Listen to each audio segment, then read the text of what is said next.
Hello everyone, welcome to our channel teach together. Start करते हैं हम अपना नेक्स्ट क्वेश्चन। बता देती हूँ मैं कि डीएलएड फर्स्ट ईयर का ये हम क्वेश्चन ले रहे हैं। पेपर नंबर 1 और यूनिट फर्स्ट है। इससे पहले हमने इस क्वेश्चन से पहले हमने जो चर्चा की थी वो थी निर्मितवाद। निर्मितवाद का अर्थ क्या है, ठीक, और उसको हमने समझा था। मैं डिस्क्रिप्शन बॉक्स में डाल दूंगी तो आप चेक कर लेना। आगे हम बात करने वाले हैं कि निर्मितवादी कक्षा की विशेषताएं बताओ। देखो, निर्मितवाद जो होता है ना, वो उसको हम कैसे समझ सकते हैं। कंस्ट्रक्टिविज्म को हम जान सकते हैं, या फिर कंस्ट्रक्शन करना, या फिर उसको खुद से समझना। क्योंकि इससे पहले जो हमने चर्चा की थी वो यही था कि देखो, जितनी भी हम नॉलेज गेन करते हैं ना, वो सब हम देखो, सहयोग तो होता ही है, लेकिन उसको हम खुद ही अपने से ही इम्प्लीमेंट करते हैं, खुद से ही अपने ही कामों से हम जानते हैं। सहयोग होता है, लेकिन वो हमारे खुद के प्रयासों के बिना वो सफल नहीं हो सकता। तो अब हम इसको अपने शिक्षा जगत से कैसे जोड़ेंगे, ये हम पढ़ते हैं। देखो क्या लिखा है, निर्मितवादी कक्षा की विशेषता बताओ। कि अगर कोई कक्षा है, अगर कोई कक्षा ऐसी है, बहुत इंपॉर्टेंट क्वेश्चन है ये। अगर कोई कक्षा ऐसी है जो निर्मितवादी फिलॉसफी पर चल रही है, तो उसके अपने आप में क्या विशेषताएं होंगी। तो आप पहले खुद ऐसा सोचिए कि वो कक्षा कैसी होगी जिसमें बच्चे खुद अपने तरीके से चीजों को समझ रहे हैं, विचार विमर्श कर रहे हैं। कहने का मतलब ये कि एक तो होता है कि टीचर खुद ही बच्चों के दिमाग में भरे जा रहे हैं और बस टेक्स्ट बुक के थ्रू उसको करवाए जा रहे हैं। बच्चा बिल्कुल गूंगा बहरा बन के बैठा हुआ है, जो उनके दिमाग में पुट कर दिया बस वही कॉपियों में रटे जा रहे हैं। तो क्या आप ऐसे कक्षाओं को एक अच्छी कक्षा का नाम दे सकते हैं? बिल्कुल भी नहीं। एक अच्छी कक्षा वही होगी जहां पर बच्चा प्रश्न करता है और फिर उन प्रश्नों के हल को पाने के लिए कई तरह के प्रयास करता है। ठीक है, अब यहाँ पर आइए, देखिए क्या लिखा है। निर्मितवादी अध्यापक कई प्रश्न और समस्याएं प्रस्तुत करता है। यानी कि वो अध्यापक जो इस फिलॉसफी को फॉलो करता है, यानी कि निर्मितवादी, वो कई प्रश्न और समस्याएं प्रस्तुत करता है। इसके बाद वह विद्यार्थियों का मार्गदर्शन करता है। तो अब बच्चों के सामने वो प्रॉब्लम आएगी तो देखो, पहले आपको बच्चे को प्रॉब्लम देनी होती है, फिर बच्चा उस प्रॉब्लम को अपने तरीके से समझेगा, अपनी बुद्धि के तरीके से समझेगा, जितना एक उसका चीजों को समझने का तरीका होता है। उसके बाद फिर क्या होगा कि अध्यापक फिर उसकी हेल्प करता है, उसका मार्गदर्शन करता है, ताकि वे अपने स्वयं के उत्तर उनकी सहायता से ढूंढ सके। अब बच्चे को ढूंढनी अपनी प्रॉब्लम है, लेकिन उसमें सहयोग कौन करेगा? अध्यापक करेगा।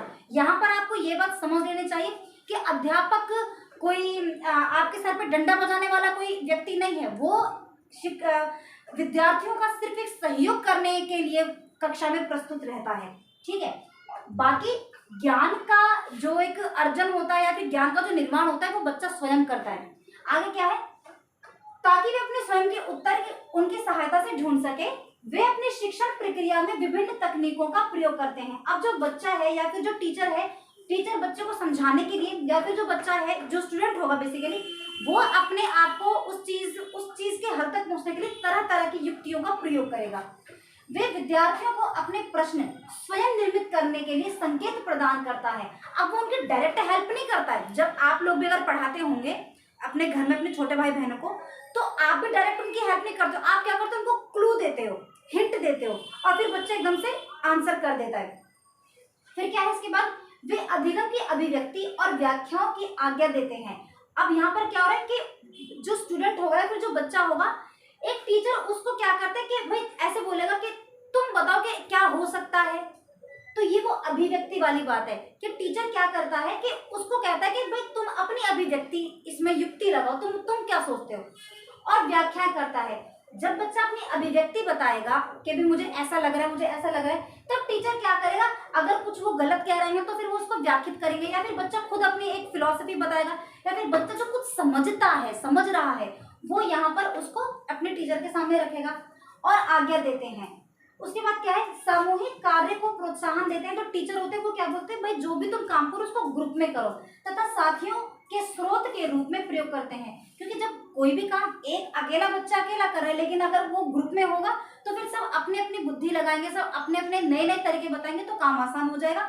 और हर एक बच्चे को कि दूसरा मुझसे अलग वो किस तरह से सोचता है, तो वहां पर क्या होगा, उसका डेवलपमेंट होगा। वो क्या करेगा, वो एक तरीके से एक ही समस्या तक जाने के लिए कई मार्गों का प्रयोग कर सकता है वो, जो कि एक एक हेल्दी एजुकेशन हम इसको बोल सकते हैं। इसके बाद क्या है, ये संयुक्त अधिगम है, यानी कि ये जो अधिगम है, ये जो सीखना है, इसको हम क्या बोलते हैं, कोलैबोरेटिव लर्निंग होता है। और कोलैबोरेटिव लर्निंग को ही सबसे अच्छा माना गया है और ये होना चाहिए। अधिगम के निर्माण की बात करें, सॉरी, अब हम देखते हैं कि इसके जो जो ये तो आपका एक तरीके से ना इंट्रोडक्शन हुआ, ये जो यहाँ से लेके यहाँ तक तो जो हमने किया है ना, इसको आप एज अ इंट्रोडक्शन लोगे, ठीक है, वो भी तो देना जरूरी होता है ना। अब यहाँ से आपकी मेन चीजें आ रही है, जो विशेषता थी ना, ये बहुत इंपॉर्टेंट है, इसको छोड़ मत देना। ये जो विशेषता वाली बात आ रही थी ना, अब इसको हम यहाँ स्टार्ट करते हैं। तो देखो क्या क्या खास बात होगी, क्या क्या अच्छा होगा, तो आप इसको लिख लेना। अभी मैं ये 4 पॉइंट्स हैं, इन चारों पॉइंट्स को मैं बता देती हूँ कि किस तरह से ये काम करेगा। आ जाइए। तो देखो पहला क्या है, अधिगम का निर्माण। तो सबसे पहले तो भाई देखो अधिगम का निर्माण ही होगा। तो कैसे होगा, सुनिए, ऐसे लिख के यहाँ पर स्पेस छोड़ना और आगे लिखना है। क्या लिखना है, निर्मितवादी कक्षा में अधिगम का निर्माण किया जाता है। विद्यार्थी खाली स्लेट नहीं होते जिस पर ज्ञान लिखा जा सके। अभी हमने बात की थी ना, ज्ञान हमारे पास होता ही है, हम बाहर से कुछ ना कुछ सीखते ही रहते हैं। ऐसा नहीं होता, बच्चा जब क्लास में जाता है ना तो वो ज्ञान लेकर आता है, वो खाली नहीं आता है। ऐसा नहीं कि टीचर खुद उसके दिमाग में कुछ पुट कर देंगे, वो पहले से ही अपनी एक ज्ञान लेके, अपनी एक संस्कृति लेके आया है। तो अध्यापक को उसी के ही ज्ञान के माध्यम बनाते हुए उसके अंदर कुछ चीजों को ऐड या डिलीट करना होता है, और वो पूरे तरीके से नहीं करना होता है, ठीक है। ये मत सोचना वो अपनी कोई चीज जबरदस्ती डाले जा रहा है। एक कक्षा में अलग अलग कितनी तरह के बच्चे होते हैं, कुछ इंटेलिजेंट भी होते हैं, कुछ थोड़े से नीचे के तल के भी होते हैं। अगर हम इसको उनकी बुद्धि के अनुसार कैटेगराइज करें तो सारे बच्चे एक जैसे नहीं होते, सब अलग अलग संस्कृति से आ रहे, सबका कल्चर अलग है।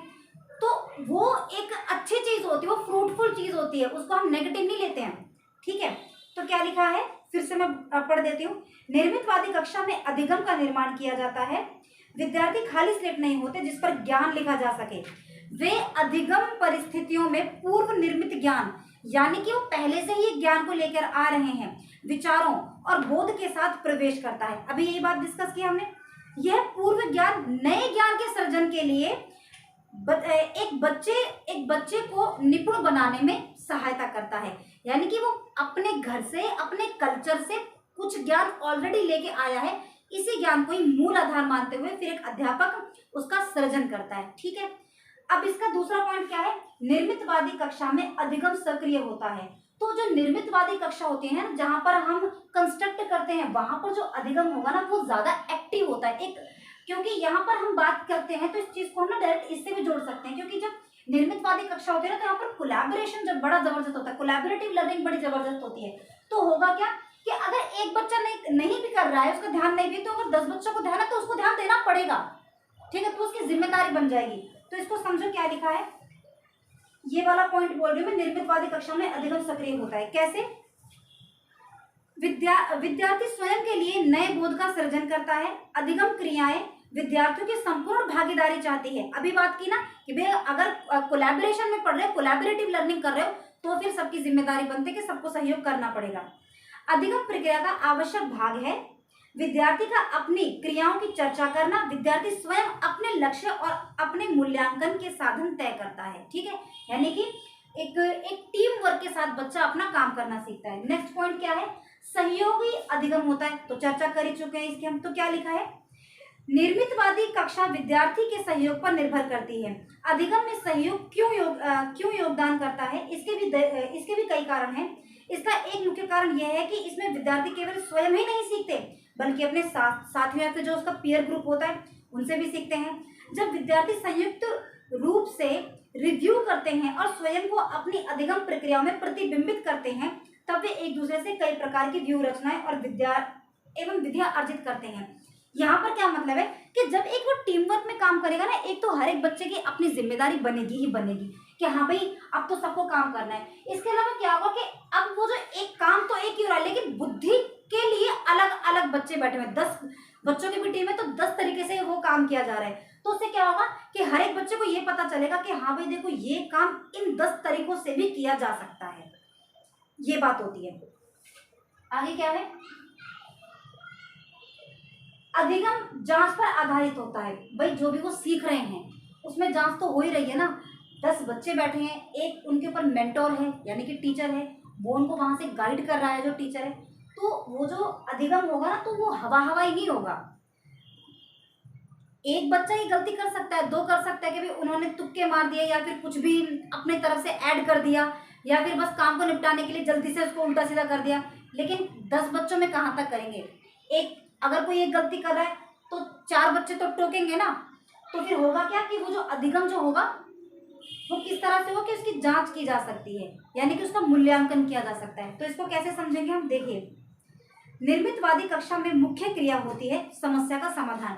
यहाँ जो बात हुई थी भाई, वो समस्या ही तो दी थी ना टीचर ने, अब उस समस्या का समाधान टीम वर्क में किया जा रहा है। आगे क्या लिखा है सुनिए, निर्मितवादी कक्षा विद्यार्थी के सहयोग पर निर्भर करती है। अधिगम में सहयोग क्यों योगदान करता है? सॉरी तो गलत बोल दिया मैंने, अधिगम जांच पर आधारित, हाँ ये था। तो देखिए, निर्मितवादी कक्षा में मुख्य क्रिया होती है समस्या का समाधान। विद्यार्थी जांच विधि में प्रश्न पूछता है, कई प्रकरण की जांच पड़ताल करता है, वह निष्कर्ष निकालता है तथा उन निष्कर्षों का पुनः विचार करते हैं। ठीक, यानी कि जो भी काम चल रहा है वो सिर्फ और सिर्फ ऐसे ही नहीं होगा, उसके पीछे पूरे की पूरी एक युक्ति काम करेगी, एक जांच वाली प्रक्रिया काम करती है। इसके साथ साथ फिर आप इस चीज को भी ऐड कर देना यहाँ पर कि प्रश्नों की खोजबीन से और भी अधिक प्रश्न बनते हैं। अब जितने ज्यादा बच्चे, कोई आपकी क्लास होती है 30, 40, 45 बच्चे होते हैं, तो जितने अब टॉपिक एक ही पढ़ाया जा रहा है, उसमें से अगर 20 बच्चे भी प्रश्न कर रहे हैं तो ये लगा लो कि आपके 20 क्वेश्चन हल हो जाते हैं। तो आपको अच्छे से अनुभव है, इसमें मुझे ज्यादा समझाने की जरूरत नहीं है कि जब आप एक कक्षा में होते हो, फिर जब आप एक टीम वर्क में काम करते हो या फिर ग्रुप में पढ़ाई करते हो, तो उसके अपने ही फायदे होते हैं। ठीक है, तो इसके अलावा और क्या लिख लेना, चलो इसको लिख लेना, प्रश्नों की खोजबीन से और अधिक प्रश्न बनते हैं। नेक्स्ट पॉइंट मान लेना इसको, क्या लिखना है आगे, विद्यार्थियों के पास जो विचार होते हैं वे कई बार बाद में असत्य सिद्ध होते हैं या नए अनुभवों की व्याख्या के लिए अपर्याप्त होते हैं। कोई हो सकता है कि जो भी उन्होंने जो एक निष्कर्ष पर निकले हो वो गलत हो, क्योंकि फिर एक बच्चा बोलेगा ना कि अगर ऐसा है तो फिर ऐसा क्यों नहीं हो जाता, मतलब कि वो उसकी बात को काट देता है, यानी कि वो उसने जो एक निष्कर्ष निकाला है किसी एक बच्चे ने, तो दूसरा बच्चा उस पर प्रश्न खड़ा कर देता है और फिर क्या होता है, फिर उस समस्या को फिर से किया जाता है। आगे क्या लिखना है आपको सुनिए, ये विचार ज्ञान के एकीकरण में अस्थायी पद होते हैं। जब किसी विद्यार्थी को सूचना का नया अंश प्राप्त होता है तब वह तय करता है कि अब आगे क्या करना है। तो नई सूचना पूर्व ज्ञान से मेल खा जाती है, नई सूचना पूर्व ज्ञान से मूल नहीं खा पाती। ये तब क्यों होता है ये कि भाई जो नई सूचना आई है अगर वो पुरानी चीज से मेल नहीं खाती तो फिर उसमें क्या क्या जाता है, एक कॉन्ट्राडिक्शन आ जाता है, क्योंकि वो सोचते हैं कि भाई अगर ऐसा है तो फिर वो ऐसे क्यों नहीं हुआ। ठीक है, तो इसके बाद एक पॉइंट और लिख लेना, नहीं इसको इतना ही रहने देना। अब मैं आपको बता देती हूँ एक बार और, पहले आपको ये लिखना है एज इंट्रोडक्शन, उसके बाद अधिगम का निर्माण है। निर्मितवादी कक्षा में अधिगम सक्रिय होता है, सहयोगी अधिगम होती है, अधिगम जांच पर आधारित होता है, और लास्ट इसका पॉइंट लिख लेना, प्रश्नों की खोजबीन से और अधिक प्रश्न बनते हैं। ठीक है, तो अब आपको क्या करना है, इसको लिख लेना, समझ लेना, अपनी बुक्स में देख लेना, कोई टेंशन हो तो आई मीन टू से प्रश्नों से संबंधित वो मुझे कमेंट बॉक्स में डाल देना। तो कल मिलेंगे इसी के नेक्स्ट क्वेश्चन के साथ, तब तक के लिए थैंक यू एंड बाय।